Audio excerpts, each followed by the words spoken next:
Ethan Carter's mornings had always begun with a quiet sense of purpose. A decorated military veteran turned dedicated city official, he had earned his peaceful retreat through decades of discipline and service. Nestled in a leafy suburban neighborhood, his home was more than just brick and mortar. It was a living tribute to his life's journey. The sprawling property, bordered by ancient oak trees and meticulously cared for flower beds, had become his sanctuary. Here, Ethan spent weekends restoring classic cars in a repurposed garage, breathing new life into forgotten beauties, much like he had rejuvenated his own post-service life. Every detail of his home told a story. The sun-dappled porch, with its warm amber lighting, was his evening haven. Its gentle glow represented freedom, a defiant light against a backdrop of strict rules imposed by others. But this very symbol of independence was about to become the catalyst for a conflict that would rock the entire community. Enter Karen, self-appointed and self-righteous, the de facto enforcer of the Homeowners Association HOA rules. As the newly elected HOA president, Karen was notorious for her unyielding adherence to a set of regulations that, in her eyes, preserved the neighborhood's aesthetic perfection. With a sharp tongue and an even sharper sense of entitlement, she believed that every home, every porch light, every patch of lawn had to conform to her vision of order. Karen was not alone. The board members rallied behind her, turning the association into a battalion of rule enforcers. Their first salvo came on an unusually crisp morning when Karen appeared at Ethan's front door. With a clipboard clutched in one hand and a stack of printed memos in the other, she introduced herself in a tone that brooked no argument. "Mr. Carter," she began, her smile thin and forced, "it has come to our attention that your porch lights are in blatant violation of community guidelines." Ethan, taken aback, listened as she detailed an obscure clause in the HOA rulebook, one he'd never been consulted about when he moved in. To him, the porch lights had always been a symbol of welcome and individuality, not an offense. Ethan calmly explained, "I appreciate the community standards, but I believe these guidelines are arbitrary and not enforceable by law." His tone was measured, yet there was an unmistakable spark of defiance in his eyes. Karen's smile faltered for just a heartbeat before she recovered, her tone adopting a note of finality. "This is your final warning, Mr. Carter. Either comply or face further action." In that moment, the first confrontation was set, a collision between a man who valued personal freedom and a self-appointed enforcer of outdated rules. As Ethan closed the door behind Karen, the weight of the encounter settled over him. This was not simply a disagreement over porch lights. It was an affront to his autonomy. His home, a sanctuary filled with memories and hard-won triumphs, was suddenly under siege by an organization that had lost sight of what truly mattered.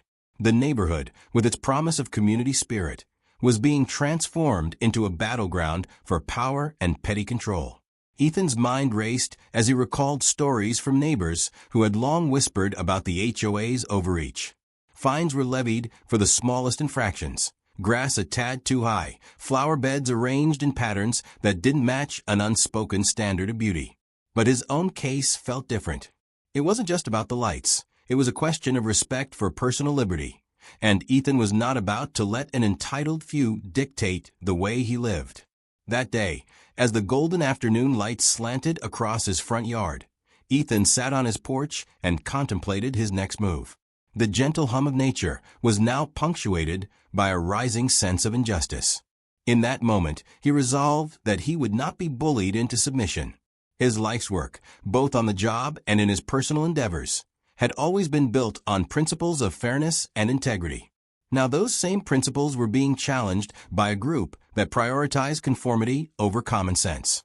As dusk settled, the neighborhood's familiar tranquility was marred by a subtle tension, a prelude to the battle lines being drawn. Ethan's confrontation with Karen wasn't an isolated incident. It was the opening chapter in a struggle between an individual's right to live freely and an overzealous institution determined to impose its will.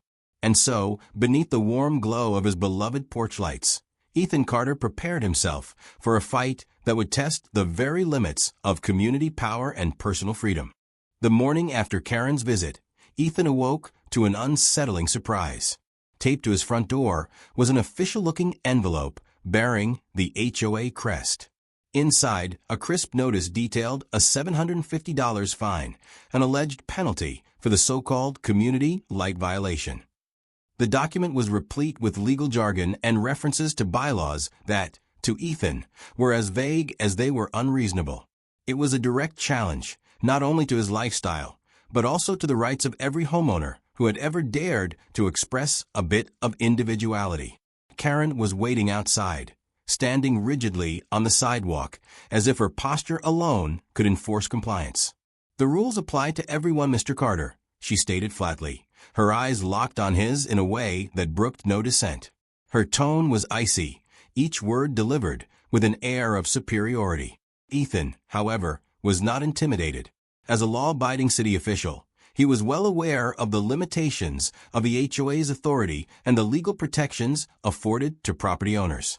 Ethan responded, "I have reviewed the local ordinances, and there's nothing in the law that gives the HOA this power. I'm not agreeing to any fine that is arbitrarily imposed." His words, calm but resolute, hung in the air as Karen's face contorted with a mixture of disbelief and indignation. It was clear to both of them that this was not a simple misunderstanding, but the opening volley in a much larger power struggle. Unwilling to back down, Karen's response was swift and uncompromising. "You'll be hearing from our legal counsel," she threatened, her voice rising slightly as if to emphasize the gravity of the situation. "Our inspectors will be arriving shortly to verify any and all violations." The implication was unmistakable. The HOA was mobilizing its entire arsenal to ensure that Ethan would comply. That afternoon, as Ethan went about his routine, inspecting his beloved vintage car collection and tidying his garden, a sense of impending confrontation loomed. Within hours, 2 uniformed inspectors arrived at his property. Their visit was curt and methodical. They measured the intensity of his porch lights, inspected the landscaping, and took copious notes. Ethan calmly provided them with access to every corner of his property, his demeanor unflappable despite the brewing storm. Meanwhile, Karen's smug satisfaction was palpable. From her car parked a few houses down, she watched as the inspectors circled Ethan's home. It seemed to her that every move was calculated to force Ethan's hand. Yet, the more the HOA flexed its muscle, the more Ethan's resolve hardened. In quiet defiance, he began gathering copies of local zoning laws and municipal guidelines, cross-referencing them with the HOA's demands. Every document he collected reinforced his belief. The HOA's fine was baseless. Back at the HOA office, Karen convened a meeting with the board members. With a stack of printed complaints in hand and a self-assured air, she demanded that they support her decision to impose such draconian measures on a community member who dared to challenge her authority. Many board members exchanged uneasy glances. While some had long harbored similar authoritarian views, others knew that the legal standing of the HOA was far from ironclad. Yet, under Karen's relentless pressure, dissent was quickly silenced. That evening, as Ethan sat at his kitchen table poring over legal documents and guidelines, he couldn't help but feel the weight of the injustice. This wasn't about a minor infraction. It was about the abuse of power by a group that had forgotten the true meaning of community. The fine, the inspectors, and Karen's smug declaration of legal recourse were all part of a larger plan to bend every homeowner's will to the dictates of an overreaching organization. Even as he planned his next steps, Ethan knew that the battle was far from over. With every new piece of evidence he uncovered, he became more determined to expose the HOA's tactics. He began drafting a formal complaint to the local zoning office, detailing not only his own case, but also the broader pattern of arbitrary fines and invasive inspections. His mind was set on a counteroffensive that would force the HOA to answer for its heavy-handed measures. As twilight fell, the quiet suburb was bathed in the gentle glow of streetlights. Yet for Ethan, the light of his porch now symbolized more than a simple beacon of home. It was a rallying cry for justice against those who would sacrifice individuality at the altar of conformity. The first power move by the HOA had only deepened the resolve of a man who refused to be bullied. And as the night deepened, both sides steeled themselves for the escalating conflict that was now inevitable. In the days that followed, what had begun as a dispute over porch lights evolved into a full-blown campaign of intimidation and abuse of power. Karen, undeterred by Ethan's legal objections, began orchestrating a series of moves that blurred the line between enforcing community standards and outright harassment. The HOA's tactics grew increasingly audacious, and Ethan quickly discovered that the battle was not just against one stubborn neighbor. It was a systemic problem. Karen's next move was both bold and illegal. She distributed a new circular to all homeowners in the neighborhood, warning of imminent violations and promising that any noncompliance would result in drastic measures, threats that bordered on extortion. Among these warnings were fabricated citations for non-existent infractions, claims that Ethan's fence was improperly aligned, that his driveway had been encroaching on common space, and even insinuations that his restored classic cars were unsafe for the community. These baseless accusations were designed to sow fear and compel immediate obedience. Ethan, ever the diligent investigator, began to notice unsettling patterns. Neighbors confided in him that they, too, had received dubious notices and that many fines mysteriously vanished from the HOA's records when someone offered an anonymous donation to the HOA fund. Rumors of kickbacks and corruption rippled through the community like wildfire. One night, while reviewing financial documents obtained through a public records request, Ethan stumbled upon evidence that suggested HOA funds were being funneled into Karen's personal projects. The discovery confirmed what many had long suspected. The rules were nothing more than a facade for personal enrichment and control. Realizing that this wasn't an isolated case, but a deeply rooted network of corruption, Ethan set about gathering indisputable evidence. He installed discrete cameras along his property, strategically placing them to capture every interaction at his front gate, every visit from inspectors, and even the clandestine meetings among HOA board members. Every snapshot, every recording became a potential piece of the puzzle, a way to expose the unlawful practices that Karen had long hidden behind a veneer of bureaucracy. At a clandestine neighborhood meeting held in the hushed back room of a local community center, Ethan listened as several residents recounted similar experiences. One board member, trembling with apprehension, pulled Ethan aside and whispered, "Karen has been using our contributions to fund her personal luxuries. I've seen receipts for extravagant dinners and even a new sports car." The revelation ignited a fire of righteous anger among those present. It was no longer about a single fine or a petty disagreement. It was about exposing an entire system built on deception and abuse. In response to the mounting evidence and the growing outcry from homeowners, Karen's tactics became ever more desperate. She began issuing ultimatums: pay the fine, adhere strictly to every minute detail of the HOA's arbitrary rulebook, or face the threat of eviction notices and even property seizure. The language of her notices grew harsher, laced with legal jargon and ominous warnings that suggested she was prepared to take drastic measures. Yet each threat only fueled Ethan's resolve to stand up for what was right. Late one evening, as Ethan reviewed the footage from his security cameras, he noticed a figure he hadn't expected. The HOA's inspector, who had once toured his property with a clipboard, was seen meeting with Karen in a dimly lit parking lot. Their hushed conversation, barely audible over the ambient noise, hinted at a collusion designed to intimidate and silence dissent. With his heart pounding, Ethan saved the recording, knowing that it would serve as crucial evidence in a legal showdown. The situation had reached a tipping point. While Karen and her cronies believed they could bully homeowners into submission with fabricated rules and covert deals, Ethan was determined to shine a light on their deceit. His investigation grew bolder with each passing day, fueled by a sense of duty not only to himself, but to every homeowner who had been oppressed by the arbitrary tyranny of the HOA. In a bold move, Ethan began planning a counterattack that would involve gathering testimonials from disgruntled neighbors, compiling a comprehensive dossier of all irregularities, and, if necessary, taking the fight to the local courts. He realized that the only way to stop the abuse was to expose it for all to see, transforming what had started as a personal dispute into a community-wide revolt against corruption. As the HOA's actions escalated, so too did the determination of those who had long suffered in silence. Ethan's once quiet home was now a hub of resistance, a symbol of hope for anyone who believed that justice could prevail even against an entitled few. With every piece of evidence he gathered, every witness he encouraged to speak out, the scales began to tip in favor of truth, setting the stage for a showdown that would shake the very foundations of the neighborhood. Just as Ethan's collection of evidence reached a critical mass, the HOA made its most audacious move yet.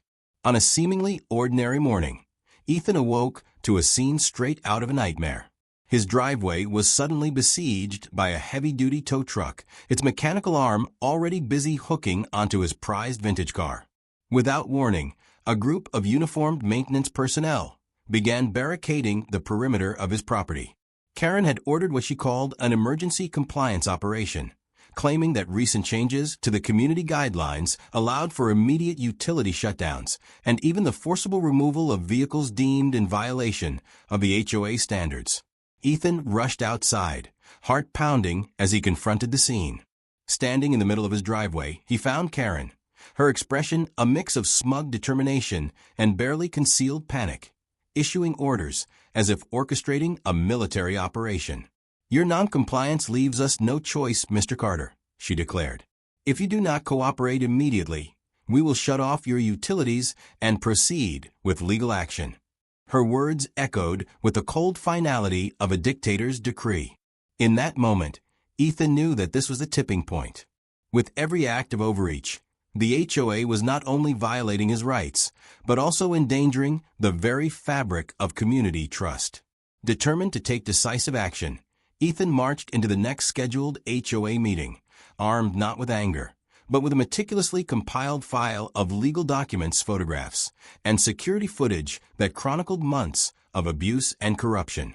The meeting hall was packed with frustrated homeowners, each wearing expressions of cautious hope and simmering indignation.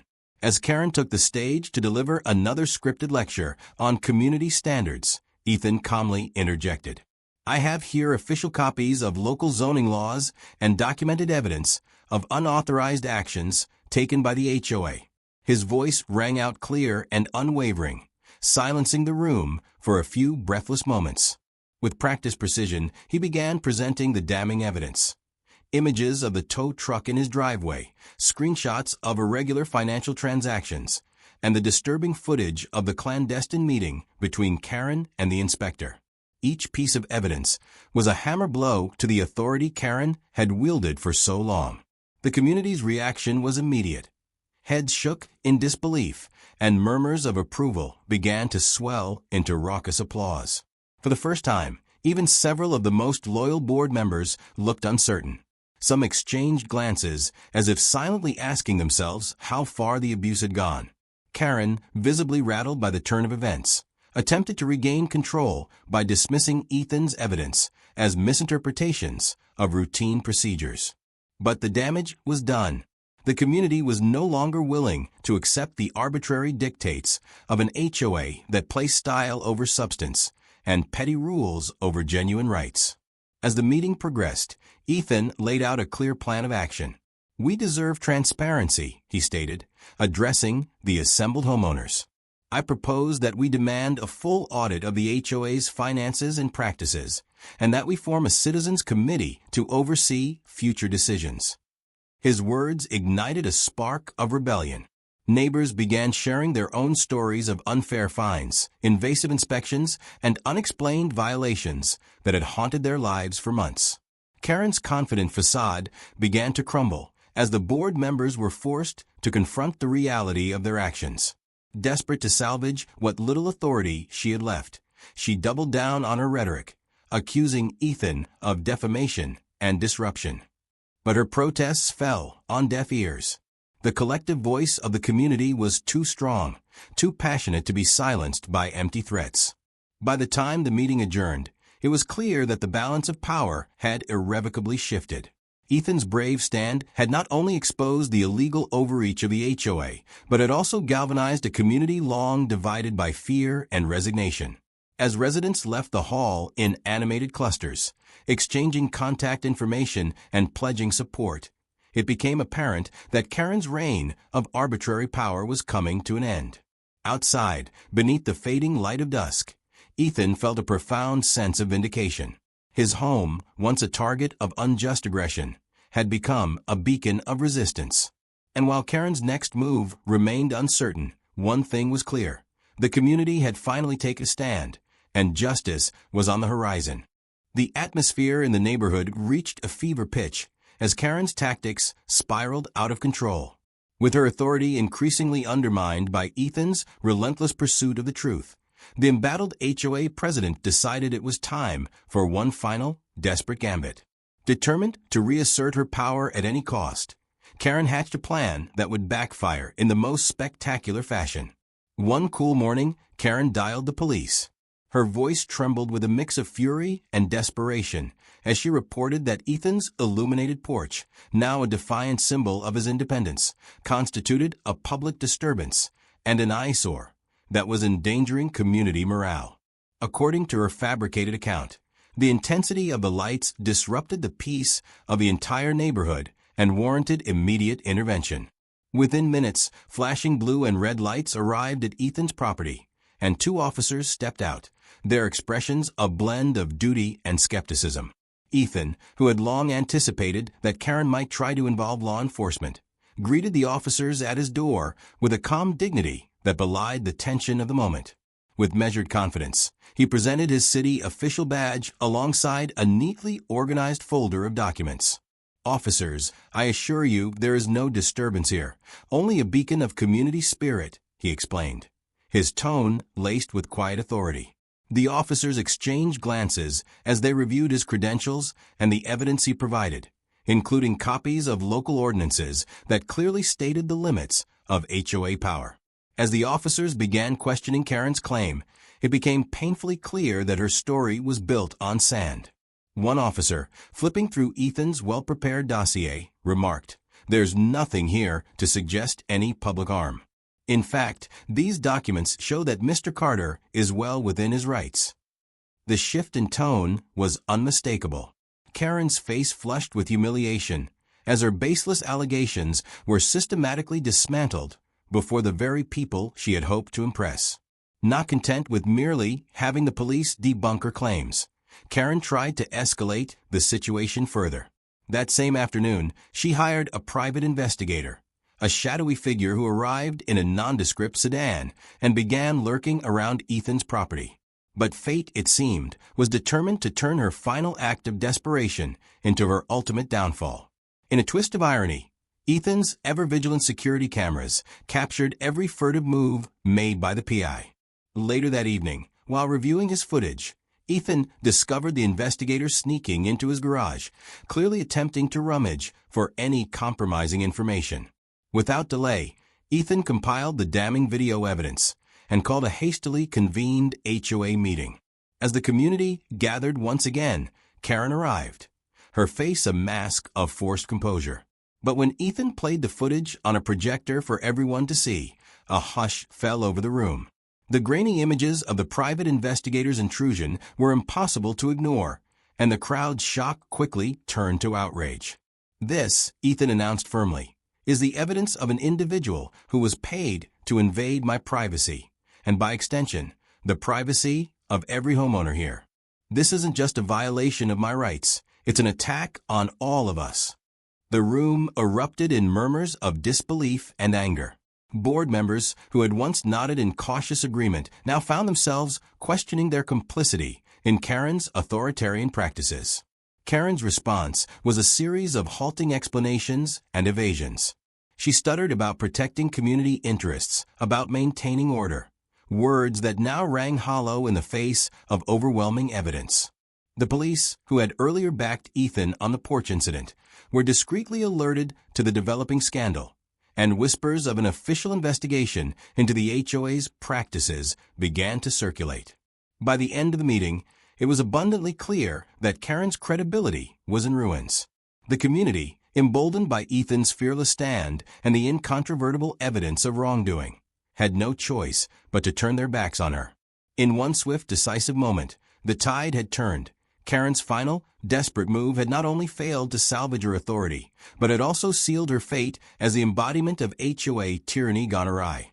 As the meeting dispersed into a cacophony of relieved celebration and determined chatter about reform, Ethan stood quietly at the front. He knew that what had started as a personal battle was now a turning point for the entire neighborhood, a moment when every homeowner reclaimed their right to live freely without the burden of arbitrary rules and invasive overreach. The fallout from Karen's disastrous stunt rippled through the community like wildfire. In the days that followed, a palpable sense of liberation swept over the neighborhood. Homeowners, once cowed into submission by a tyrannical HOA, banded together with a newfound resolve. The evidence Ethan had so meticulously gathered not only exposed the corruption at the heart of the association, it ignited a grassroots revolt.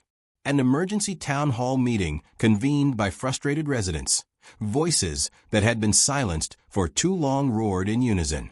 "We deserve better," one neighbor declared, while another demanded, "no more arbitrary fines and secretive deals." The collective outcry could no longer be ignored by city officials or the local media.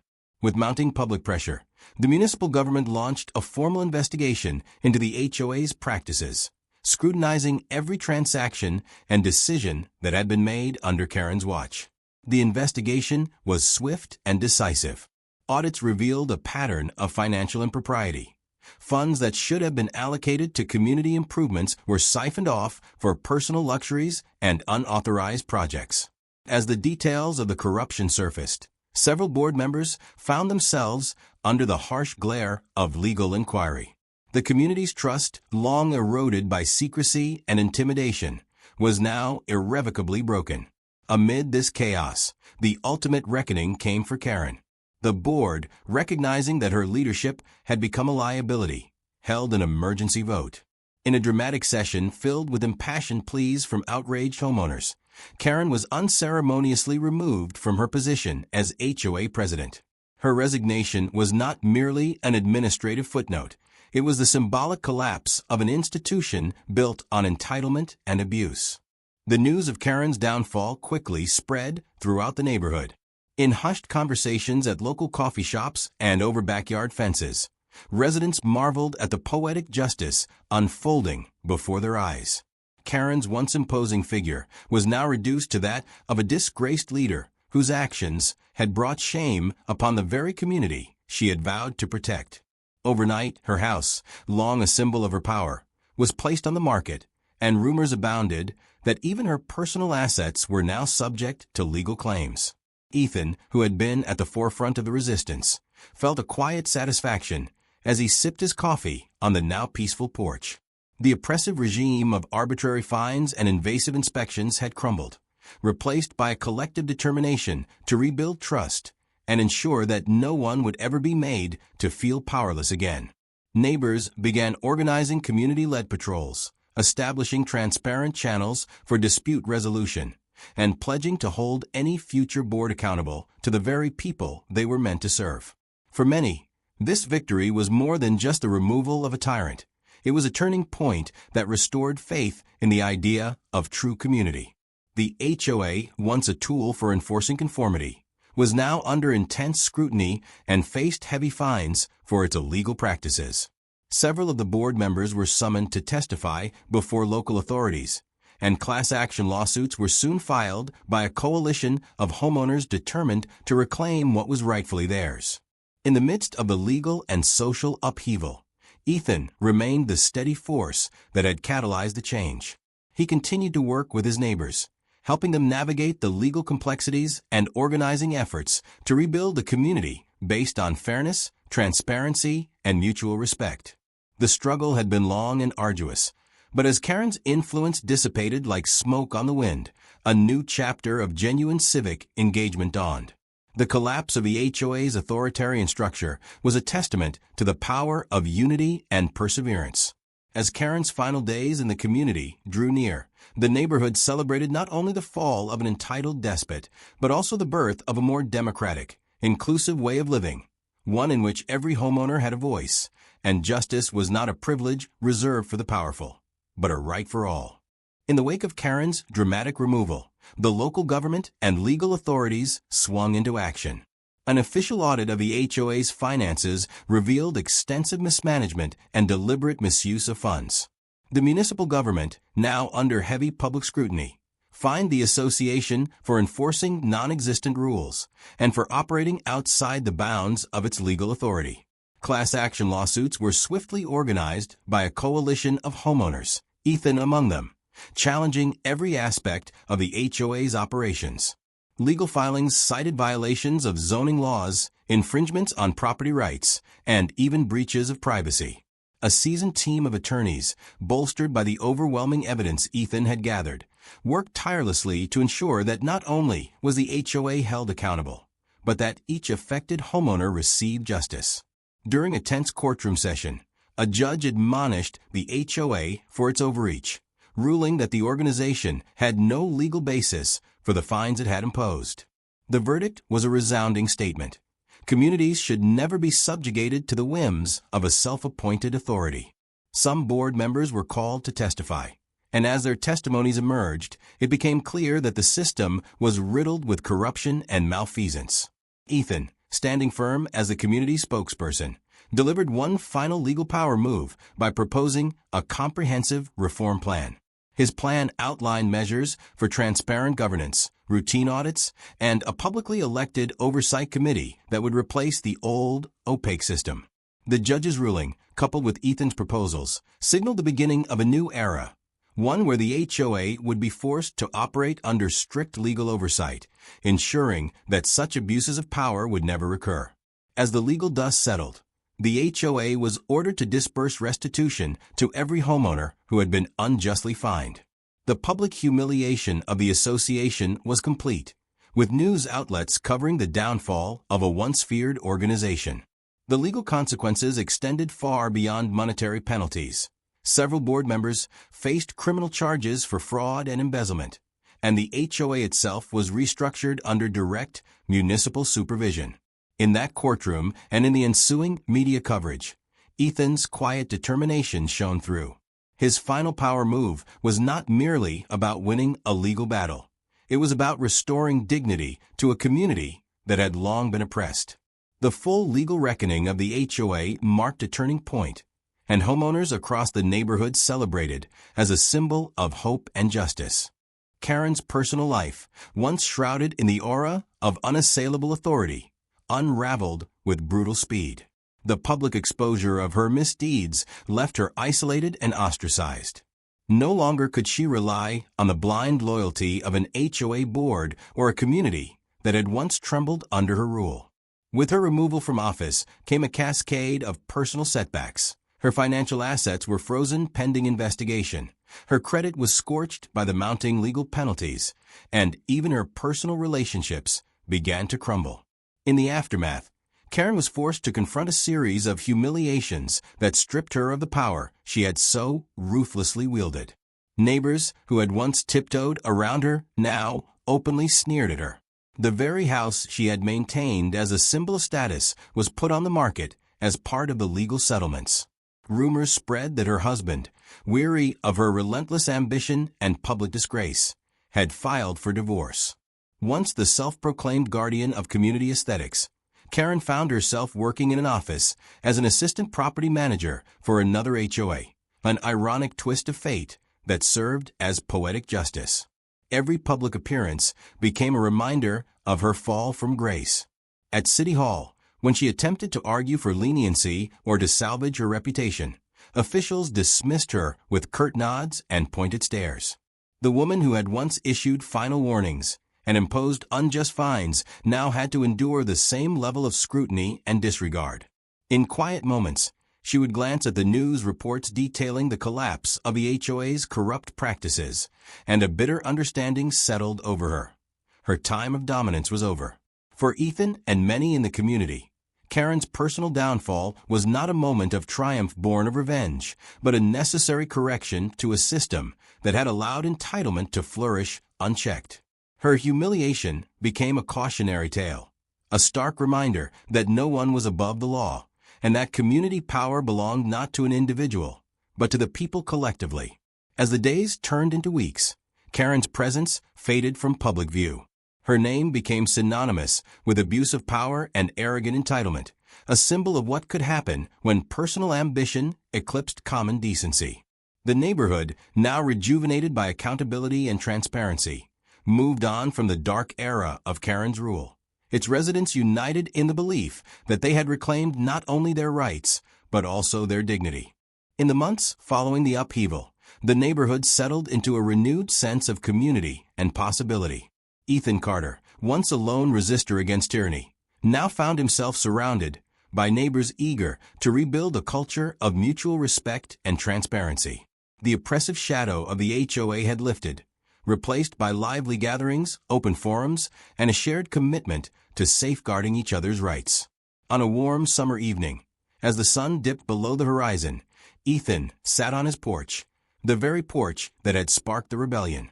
Its gentle glow now symbolized hope and resilience rather than defiance.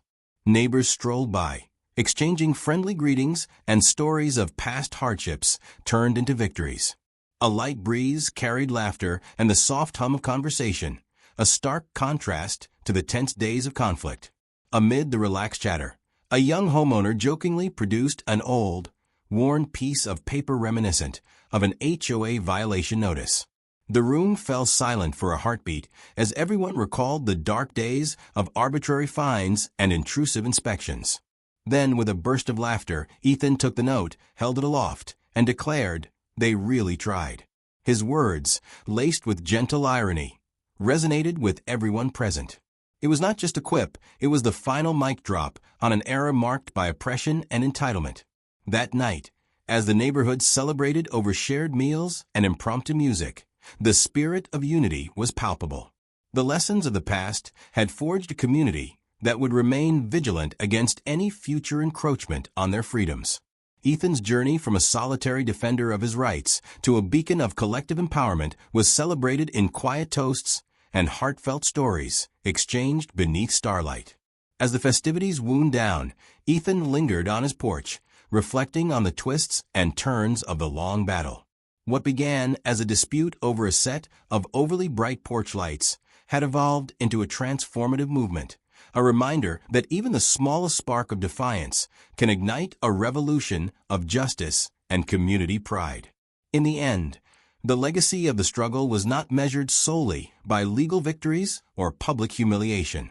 It was defined by the reclamation of a fundamental truth, that every homeowner, every resident, held an unassailable right to live freely, unburdened by the whims of the entitled few.